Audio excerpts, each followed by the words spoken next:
C'est quoi un nudge? C'est ça, on va poser. Eh bien, je pense que c'est un rapport avec le sucre. Avec le sucre. Virginie va nous expliquer, parce qu'elle a laissé traîner son oreille, Anne, pendant la pause pub. Elle a bien compris qu'on avait parlé de sucre. C'est quoi un nudge? Eh bien, en fait, ça n'a pas de rapport avec le sucre, ça a plutôt un rapport avec nos comportements. Et l'histoire du nudge, ça rejoint un peu ce qu'on disait hors antenne. C'est Amsterdam, à l'aéroport d'Amsterdam. Ils en avaient marre d'avoir des pissotières dans un état pas possible. Et On voit plus le rapport. Ils ont collé une mouche au fond des pissotières, une fausse mouche. Oui, pour que les garçons visent. Inconsciemment, les garçons se sont mis à viser, ils ont gagné 70% de frais d'entretien. Donc, en fait, un nudge, c'est un petit quelque chose, une petite astuce qui va être faite de façon consciente ou inconsciente et qui vise à changer nos comportements, a priori, vers un comportement plus positif. Et donc, dans le secteur de l'alimentation, le but, quand même, au niveau de notre alimentation, c'est d'essayer d'avoir une vie un peu plus saine, qui passe souvent par manger un peu moins gras, moins sucré, moins salé. Enfin, les messages, on les connaît. Divers, etc. Voilà, ou plus légumes, etc. Donc une mouche sur le sucre. Sur l'assiette. Une mouche Une mouche dans son verre de vin, tout de suite, ça règle. Eh ben, on le voit plus. Voilà. Exactement. Donc, en fait, on va réutiliser. C'est très connu par le marketing. Et ce qui est très intéressant, en fait, c'est de jouer sur notre inconscient et sur notre envie de bien faire sans faire exprès. D'accord. Et ça porte vraiment des résultats. Alors, on a un petit graphique qui montre un petit peu les statistiques d'économie de sucre. Donc, à gauche, vous allez voir qu'on économise environ 5-6 sucres quand on explique aux gens « Attention, faites attention de bien manger ». Et quand on le fait par des nudges comportementaux, c'est-à-dire, alors on va avoir quelques petites astuces, on peut économiser jusqu'à une trentaine de sucres consommés sur une période donnée. Donc, ça commence à être vraiment conséquent. Alors, finalement, un nudge, c'est un petit déclencheur de changement. Exactement. Exemple de nudge tout simple, c'est par rapport à un bol de céréales au petit déjeuner. Vous avez votre bol classique. Si finalement c'est des céréales sucrées, etc., qu'il faut en diminuer la consommation sans s'en priver, parce que le nudge, c'est sans récompense et sans punition. C'est quelque chose qui doit être insidieux. On va prendre un bol un peu plus petit. On va glisser un bol un peu plus petit. C'est ça un nudge.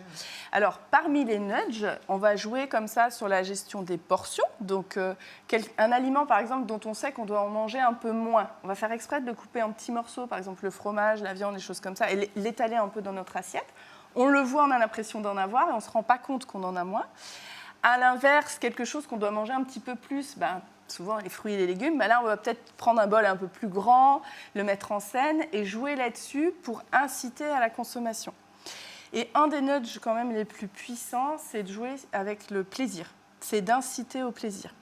Alors l'incitation au plaisir, par exemple, c'est plutôt que de dire à notre enfant « mange ton fruit, c'est bon pour la santé, il y a plein de vitamines dedans », on va plutôt jouer sur le côté dégustation. C'est oh, j'ai trouvé une poire, elle est juteuse, elle est fabuleuse. Tiens, goûte, dis-moi ce que tu sens.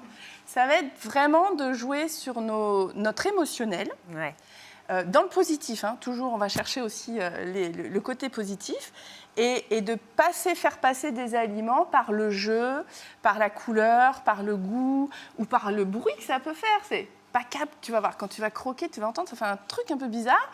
Mais le fait est que la crudité, par exemple, elle va être mangée. Et nous, finalement, les nutritionnistes, c'est tout ce qui nous intéresse. C'est que le bon soit mangé et que le moins bon soit mis un petit peu de côté. Tu sais que moi, j'ai un super nudge avec ma fille. Je mets de la poussière de fée. Complètement. C'est du curcuma. Alors, si, comme ça, tu manges ta soupe. Complètement. Voilà, ça, c'est un super nudge. C'est pour faire manger de la soupe ou des légumes et souvent même de laisser faire la dernière étape aux enfants. C'est-à-dire, on aura préparé le truc et on va proposer la boîte avec les herbes de perlimpin. C'est moi qui mets la poussière de fée. Exactement. Et là, sur des yaourts, justement, pour essayer de consommer des yaourts moins sucrés, on les achète nature et puis on va acheter plein de poussières de fée. Alors, ça va être des copeaux de cacao, de chocolat, des petits morceaux. Ou peut-être de la vraie poussière de fée. Si tu as un fournisseur, ça m'intéresse en circuit court.